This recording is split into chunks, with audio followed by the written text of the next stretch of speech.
Bismillahirrahmanirrahim. Qala musannifu rahimahullahu ta'ala wa nafa'na bihi wa bi ulumihi fi daraini amin. Al-hadisu adapun hadis al-khamisu yang kelima. An Abi Darin dari sahabat Abu Zar Al-Ghifari yang bangsa Ghifari. Annahu sesungguhnya beliau qala berkata beliau qultu berkata aku atau bertanya atau memohon dalam hal ini.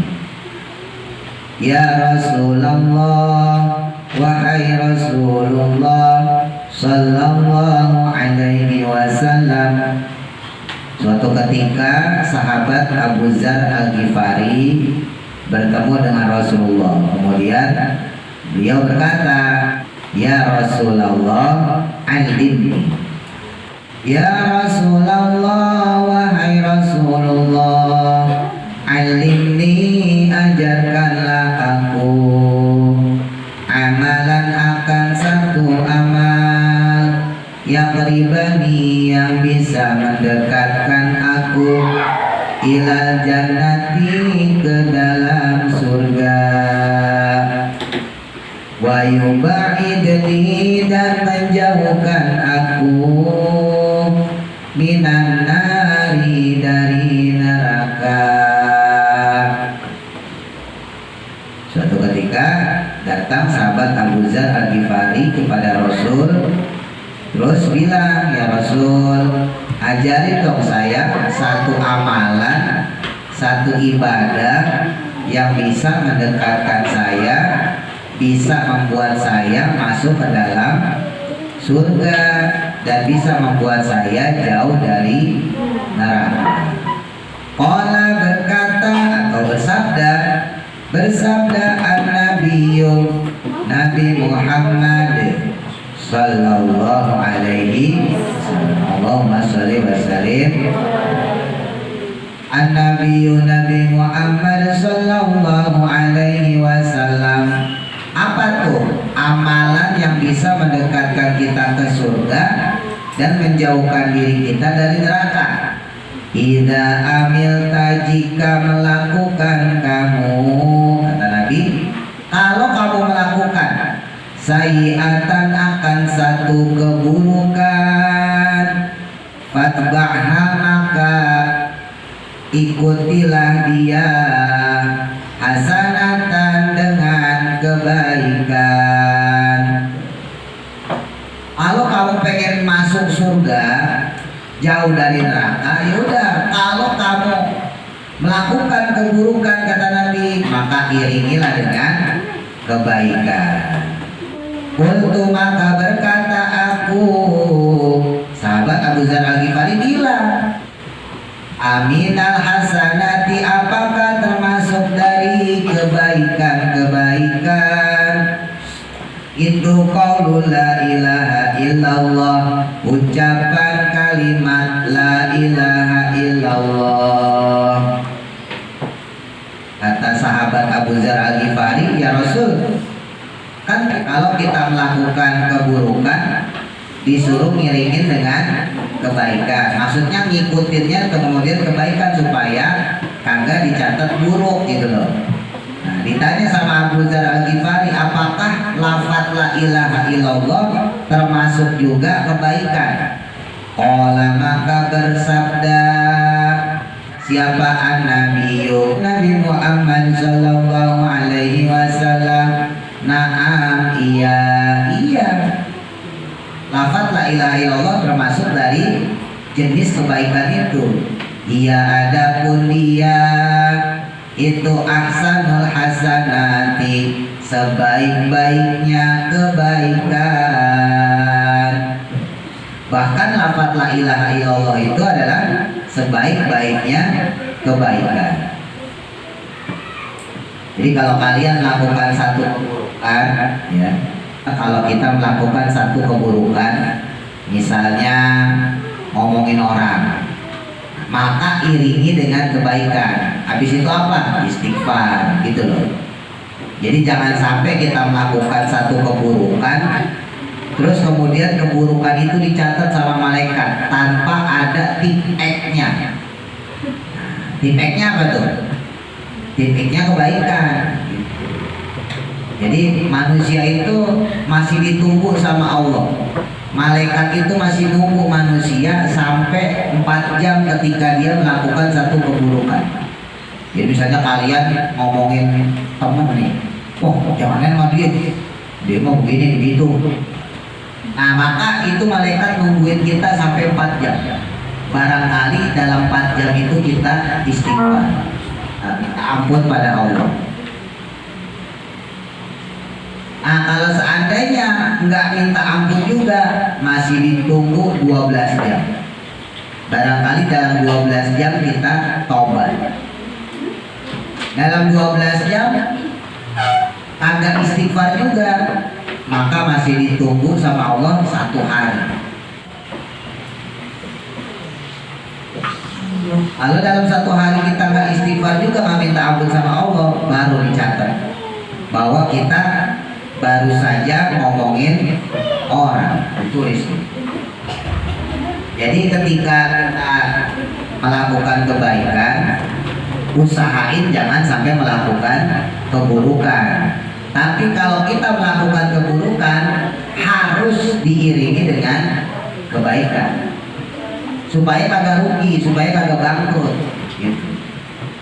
Jangan sampai kita udah ngatain orang, kan dosa tuh, terus ngomongin orang, dosa lagi, tanpa adanya tip X, tanpa adanya penghapus.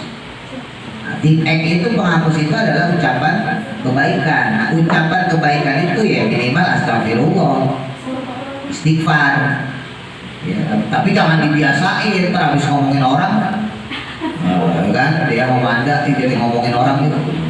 Ntar kan habis itu kita bosan tinggal istighfar, ayo istighfar bareng-bareng, astagfirullah. Ya diusahain jangan sampai ngejelekin orang. Tapi kalaupun gitu loh, maksudnya kalaupun kita ternyata berbuat kejelekan, usahain langsung mengiringinya dengan kebaikan. Kita iseng sama orang, ya langsung iringin sama kebaikan. Jahil sama orang, ya minimal tadi lah, minimal astagfirullah, minta maaf, iringi dengan kebaikan. Nah, ditanya sama sahabat Abu Dzar Al-Ghifari, apakah lafaz tahlil la ilaha illallah termasuk darinya juga sebuah kebaikan? Dijawab sama Nabi, justru lafaz la ilaha illallah Muhammadur Rasulullah itu adalah sebaik-baiknya kebaikan. Jadi sebaik-baiknya kebaikan adalah lafaz la ilaha illallah. Makanya kalau kalian suka yasinan, tahlilan, pasti diawali sama afdolul zikri. Kan istighfar dulu tuh kalau kita yasinan tahlilan ya. Astagfirullahaladzim. Terus dipimpin tuh afdolul zikri fa'alam annahu la ilaha illallah, ya kan? Afdolul zikri itu seafdol-afdolnya zikir. Zikir yang paling utama. Afdol itu artinya utama. Zikir yang paling utama adalah lafaz la ilaha illallah. Wa ala hadza ayatun. Wa ala hadza, dan adapun atas perkara ini atau atas masalah ini, atas hadis tersebut, hadis ini itu hikayatun, ada hikayat, ada kisah. Anna rajulan, sesungguhnya seseorang, karena yang adalah dia itu waqifan berdiri di Arafatin, pada padang Arafah. Padang Arafah itu kalau kalian mau haji ya, wukuf di padang Arafah, nanti ngambil batu buat lempar jumroh.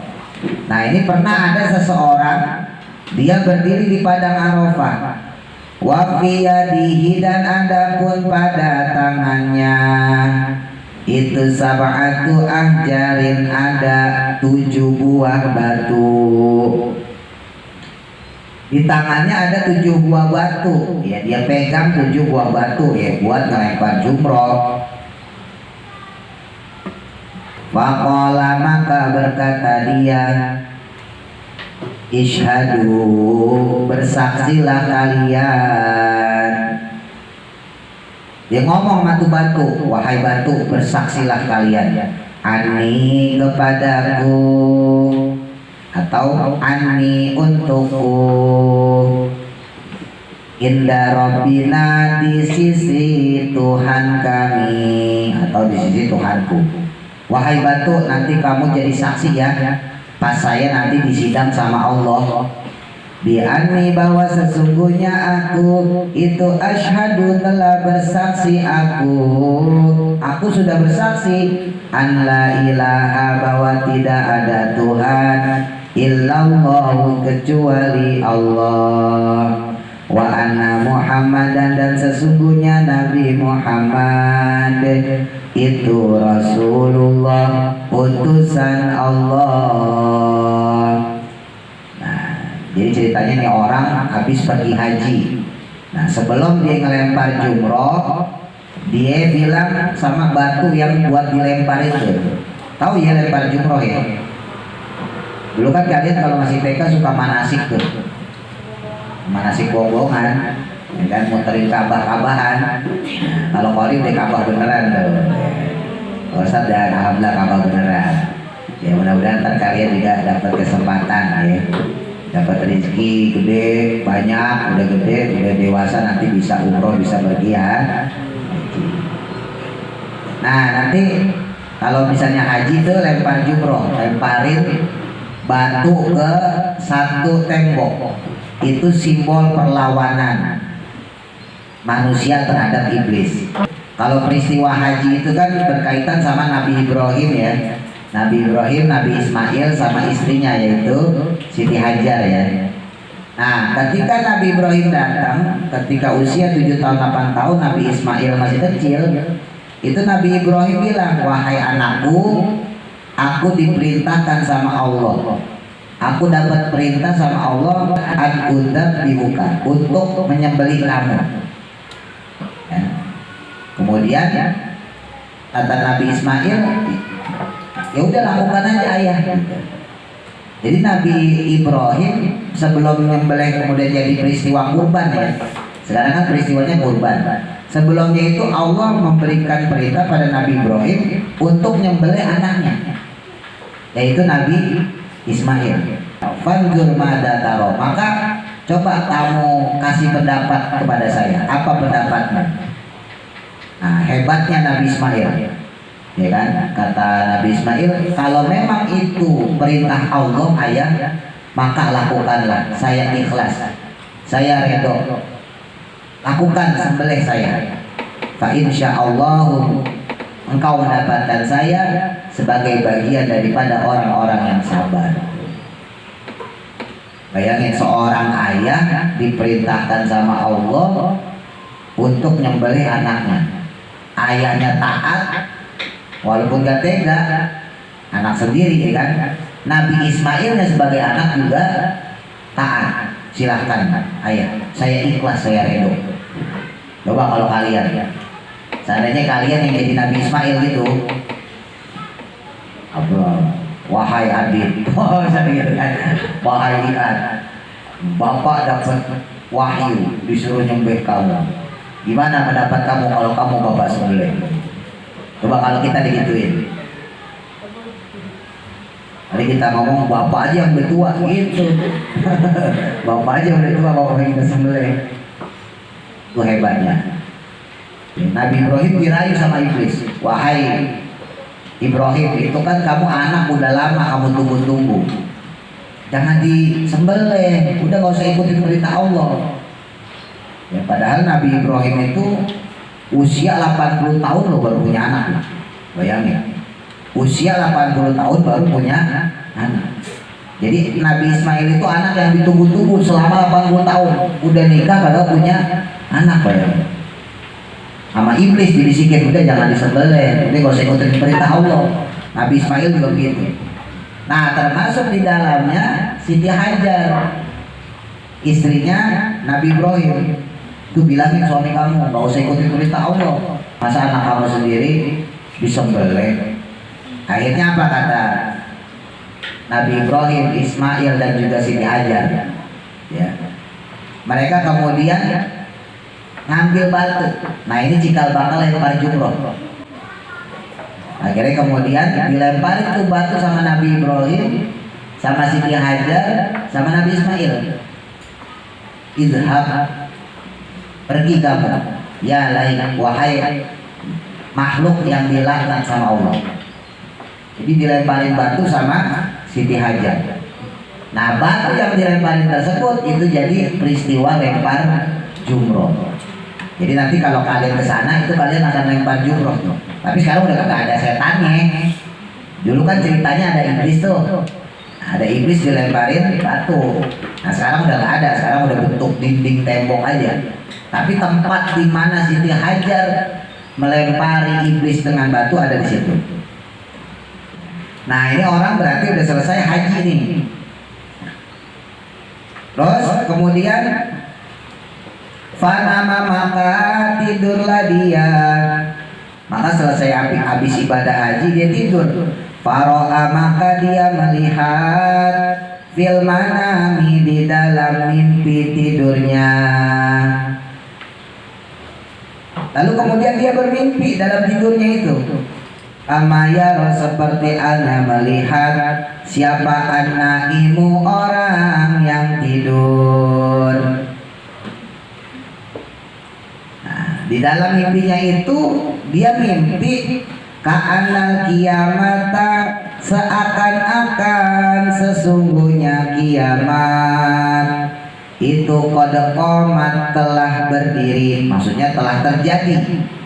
Di dalam mimpinya itu dia mimpi seakan-akan kiamat sudah terjadi.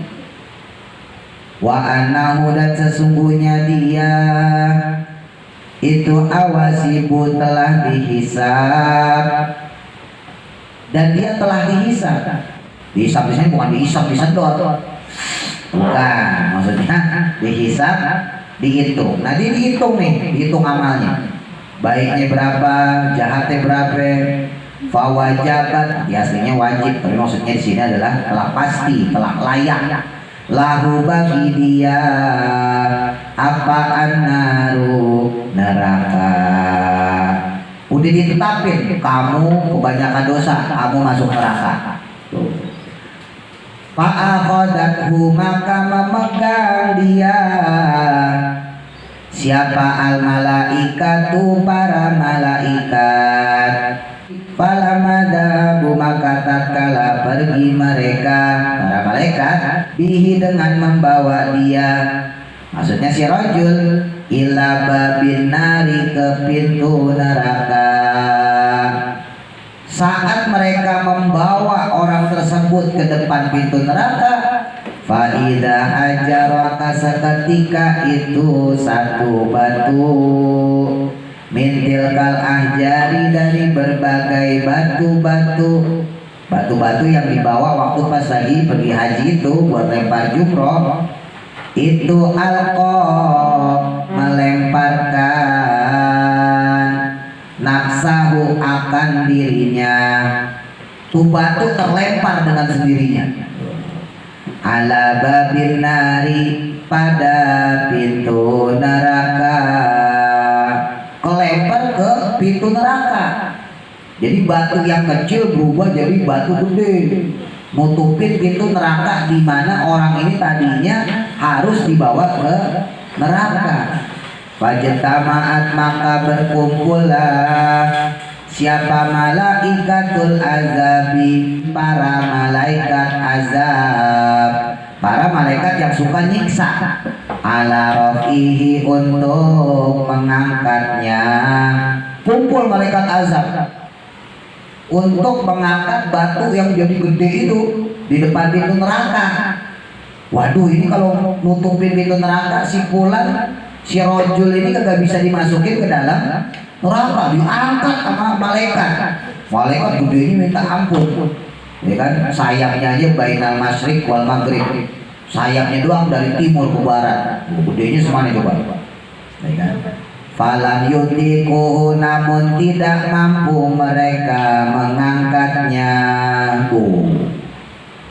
Namun mereka tidak bisa ngangkatnya, berat. Mau manggil ikan belum datang. Sumasiko, kemudian digiringlah dia.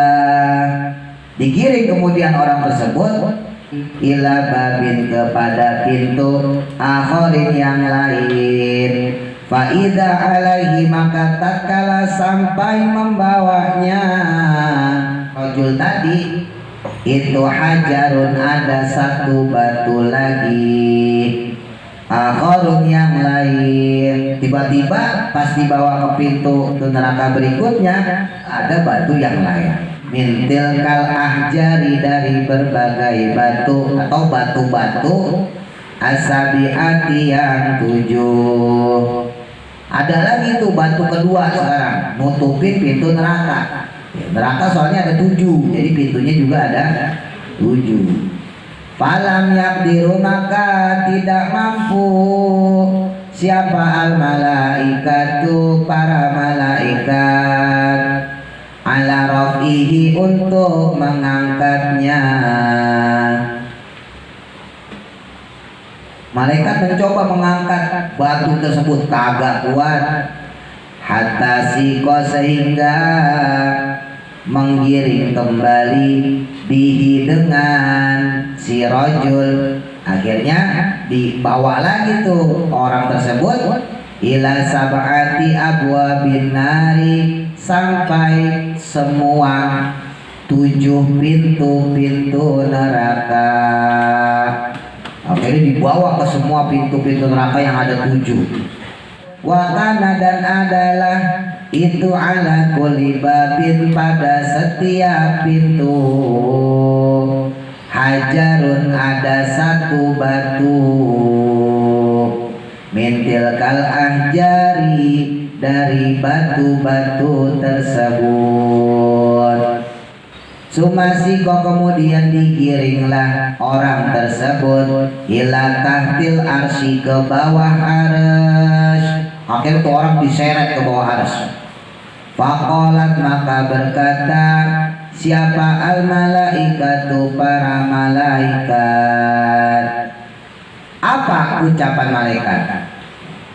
Rabbana, wahai Tuhan kami, anta, adapun engkau itu ta'lamu, maha mengetahui, bi amri abdika, dengan urusan hambamu.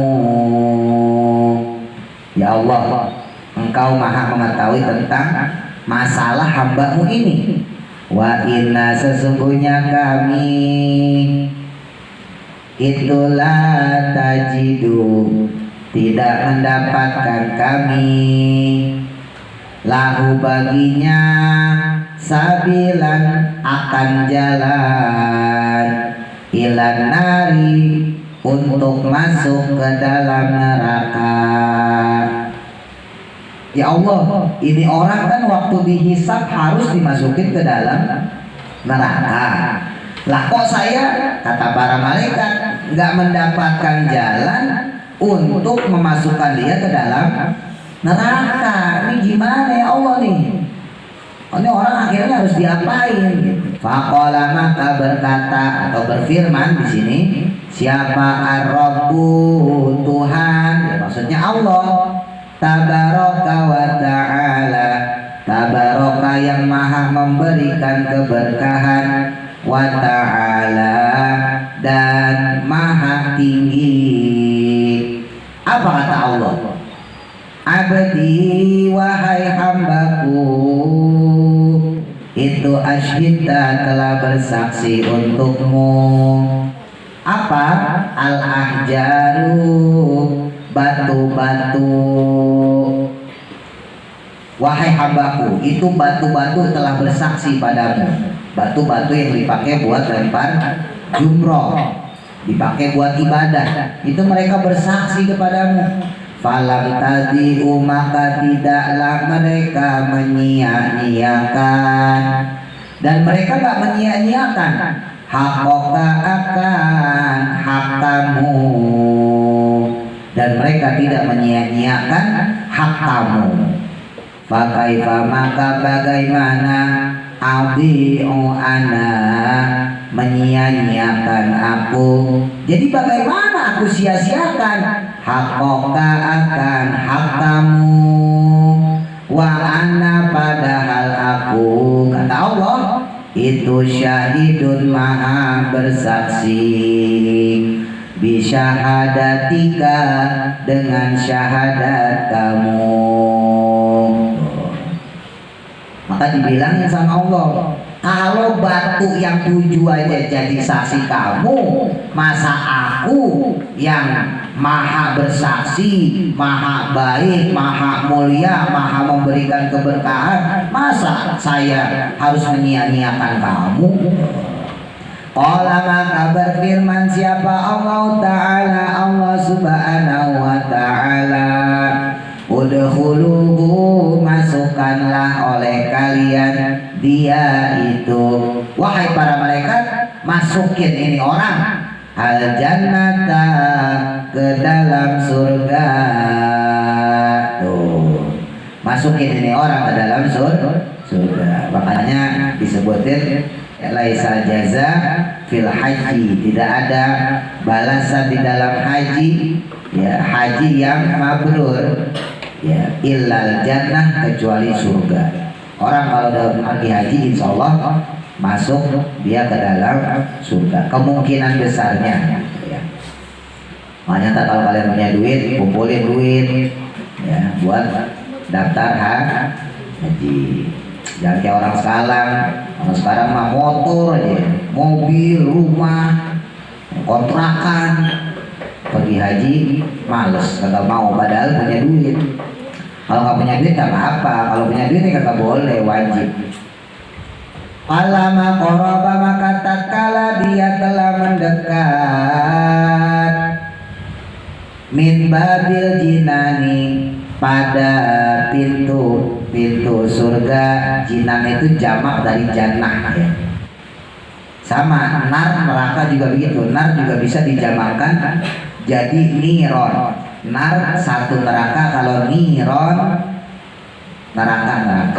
Jannah satu surga, kalau jinan surga. Idza abwabuha, seketika itu pintu surga, pas orang tersebut dibawa ke depan pintu surga, idza abwabuha maka seketika itu pintu-pintu surga itu mughallaqatun, tertutup atau terantai. Pas dibawa tuh orang ke dalam surga, pas mau dimasukin lewat pintu surga pada ketutup. Bingung kan? Baru mau dibawa ke surga, nah gimana buat bukanya? Fajaat maka datanglah, apa yang datang? Syahadatun, kalimat syahadat, an la ilaha illallah, lafaz la ilaha illallah, tidak ada Tuhan selain Allah. Tuh, pintu surga ketutup, datang syahadat, eng wa futihat maka terbukalah apa al abwabu, berbagai pintu, pintu surga, kullaha seluruhnya. Akhirnya terbuka pintu surga semuanya, tinggal pilih kamu mau masuk mana. Pada kola maka masuklah siapa arrojulu, si rojul, orang tersebut. Akhirnya orang tersebut masuk ke dalam surga. Makanya jangan nyepelein lafaz la ilaha illallah. Makanya kalau habis sholat tuh jangan langsung pulang, ya. Baca minimal la ilaha illallah wahdahu la syarikalah, lahul mulku wa lahul hamdu, yuhyi wa yumiitu wa huwa ala kulli syai'in qadir. Sama di sholat sendiri juga begitu. Kalian di sholat sendiri nih, hijab di sholat sendiri, bol di sholat sendiri.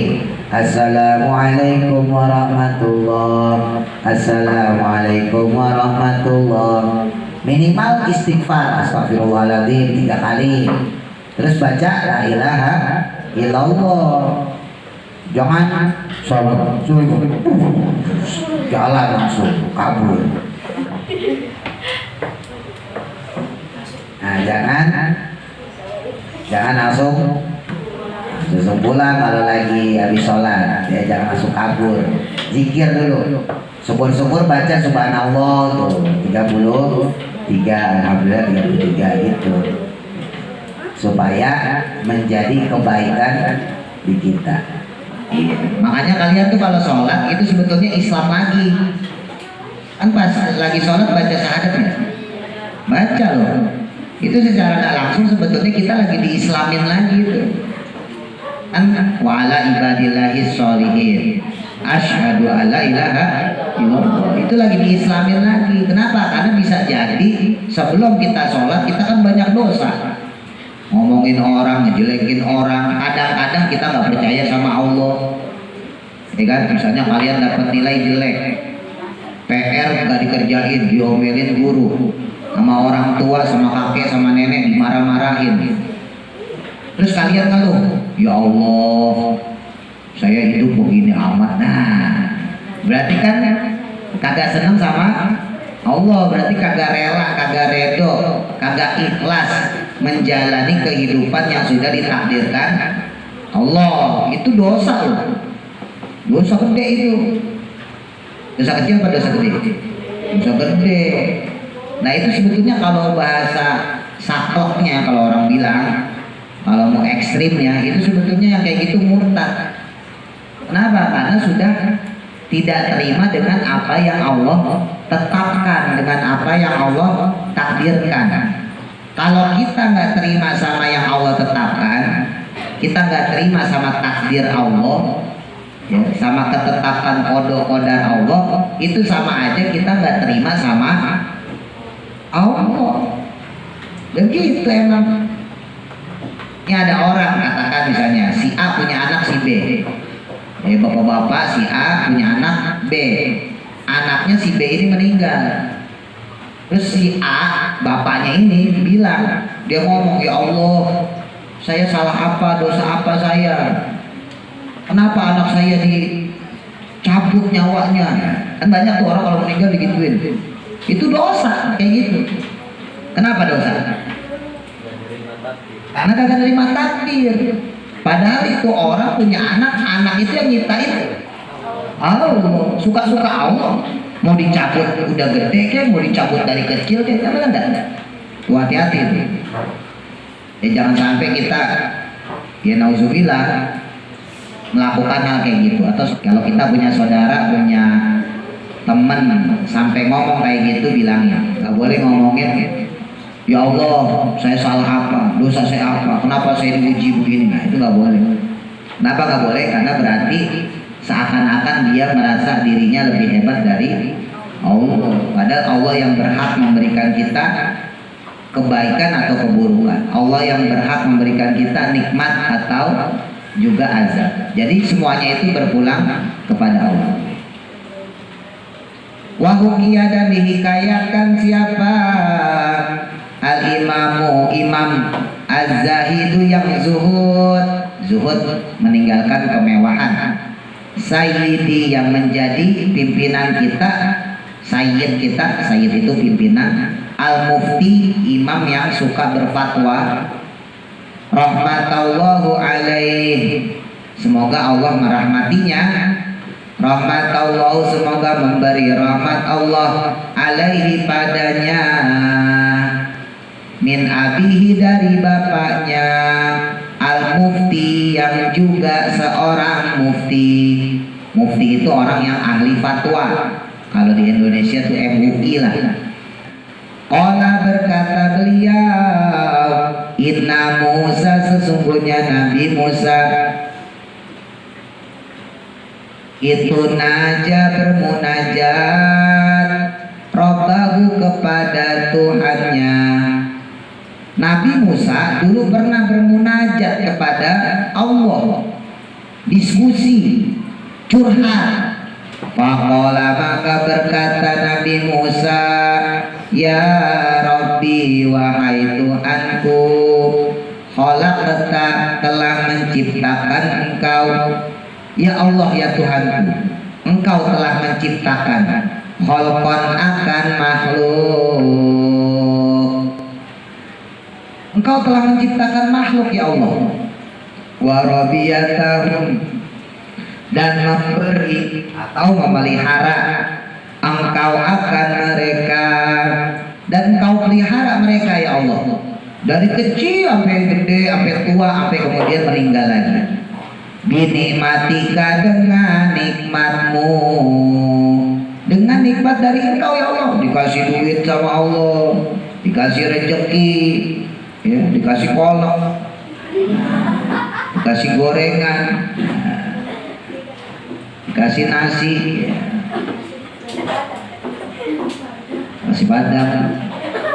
Wa rizqika, dan rizkimu, udah dikasih nikmat, dikasih juga rizki. Rizki Febrian, Rizki Muhammad Rizki dong. Dikasih nikmat sama Allah, dikasih juga rizki. Duit dikasih sama Allah, dikasih buat beli HP, dikasih buat beli pulsa, dikasih buat beli motor, dikasih buat beli sepeda. Baik banget Allah sama kita. Summa taj'alahum, kemudian engkau jadikan mereka yaumal kiamati, pada hari kiamat, fi narika, masuk dalam nerakamu. Nabi Musa bilang, ya Allah, engkau kan jadiin makhluk, dia dikasih makan, dikasih minum, dikasih nikmat, dikasih rizki, tapi kenapa kau jadikan dia di hari kiamat kau masuk neraka? Paham nggak maksudnya? Kan Allah udah nyiptain kita, ya, ciptain IATK dari kecil sampai gede sampai lebar, nah, kan? Ciptain bot, ciptain ijah, ya kan? Dulu masih imut-imut, sekarang amit-amit. Nah, diciptain tuh kita semua sampai gede, ya kan? Terus manusia kemudian dikasih rizki, bisa sekolah, bisa ngaji, ya, bisa kerja macam-macam, beli mobil, beli rumah. Lah lucunya kenapa kemudian pas hari kiamat sama Allah ada yang dimasukin ke dalam neraka? Kan harusnya gak usah begitu, langsung aja masuk ke neraka. Atau gak usah dikasih rizki, kan? Udah mati aja, biarin dah. Kenapa tuh? Fa'auhamaka, mewahyukan siapa Allahu, Allah Ta'ala, maka Allah memberi wahyu. Allah memberi wahyu ilaihi, kepada Nabi Musa. Ayya Musa, bahwasanya wahai Nabi Musa, berdirilah kamu berdiri Musa. Fazro, maka tanamlah olehmu, zar'an, akan satu tanaman, atau bisa juga diartikan padi, atau kalau di Arab itu gandum. Coba kamu tanam tuh padi, kalau di Indonesia. Coba kamu tanam gandum. Fazaro'ahu, maka dia menanamnya. Maka Nabi Musa kemudian bikin satu kebun, satu sawah, ditanam. Wasaqohu, dan memberi air atau menyiramnya. Terus sama Nabi Musa disiramin, dikasih air. Waqoma, dan mengurus alaihi, atasnya, diurus sama Nabi Musa. Itu gandum, itu padi. Hatta hasodahu, sehingga memanennya. Akhirnya kemudian dipanen. Wadasahu, lalu menginjaknya. Udah selesai panen kan gak semuanya dibawa, kan? Kan yang diambil padinya doang, ya kan? Sisanya tuh merang segala macam udah diinjak-injak, dibersihin. Faqala, maka berfirman Allah lahu, kepada Nabi Musa. Terus Allah berfirman pada Nabi Musa, ma fa'alta, Ma itu apa? Fa'alta yang kamu lakukan, bizarika dengan tanamanmu, ya Musa, wahai Nabi Musa. Terus Allah nanya, Musa, itu apa yang kamu lakukan pada tanaman kamu? Kamu yang nanam, udah kamu panen, kok kamu injak-injak? Sisanya itu kok kamu nggak pakai lagi? Olah, maka berkata Nabi Musa, qad rafa'tu, sungguh telah aku panen dia. Ya Allah, ini udah saya panen ya Allah. Saya pakai yang manfaat-manfaat doang. Olah, maka berfirman Allah Ta'ala, Allah kemudian berfirman, fama tarakta, apa yang kamu tinggalkan, minhu darinya, syai'an akan sesuatu. Sesuatu apa yang kamu tinggalkan? Maksudnya nggak dipakai itu. Qala, maka berkata Nabi Musa, ya Rabbi wa aitu anhu, mata roktu tidaklah meninggalkan aku. Aku nggak tinggalin ya Allah, illa kecuali ma akan sesuatu, la khaira yang tidak ada kebaikan, fihi padanya. Ya Allah, saya nggak ninggalin sesuatu pun kecuali memang nggak ada kebaikan di dalamnya. Maksudnya udah kagak manfaat, udah jadi sampah doang ya Allah. Orang saya udah jadi panen, ini panennya ya udah saya makan, ya nggak manfaat ya udah saya buang, saya tinggalin. Olah, maka berfirman Allah Ta'ala, ya Musa, wahai Musa, fa ini maka sesungguhnya aku itu ada hulu memasukkan aku an-naro ke dalam neraka, man akan orang la khaira yang tidak ada kebaikan, fihi di dalamnya atau padanya. Ya sama Musa, tadi kan kamu nanya, ya Allah, kenapa engkau ciptain makhluk tapi kamu tetap masukkan dia ke dalam neraka? Kenapa sekalian aja langsung masukin neraka ya Allah? Gitu. Dijawab sama Allah, ya sama tuh kamu kayak gitu tuh. Kamu nanam, kamu nandur, kamu panen, sisanya yang gak kepake kamu buang, kamu injak-injak. Ya kan? Kenapa? Karena nggak ada manfaat yang kamu dapat lewat sisaan itu. Paham maksudnya ya? Nah, maka Allah bilang ya kayak gitu juga manusia. Manusia itu ada yang bagus, ada yang baik, ada yang manfaat. Maka manusia yang kayak gitu masuk ke dalam surga. Tapi manusia yang kagak ada manfaatnya, kagak ada bagus-bagusnya, anfaedah, masuklah dia ke dalam neraka. Olah, maka berkata Nabi Musa, man huwa, siapa dia ya Allah? Siapa yang dianggap orang yang gak bermanfaat, yang gak ada faedahnya, yang gak ada kebaikannya? Olah, maka berkata atau berfirman Allah, itu alladzi adalah orang, yaitu orang yastankifu yang enggan atau yang males, ayakula untuk mengucap la ilaha illallah, lafaz la ilaha illallah Muhammadur Rasulullah. Orang yang paling males atau enggan mengucap lafaz la ilaha illallah termasuk orang kafir. Orang kafir nggak mau ucap la ilaha illallah Muhammadur Rasulullah, maka orang kafir pasti masuk neraka. Al-hadisu sadisu wallahu a'lam.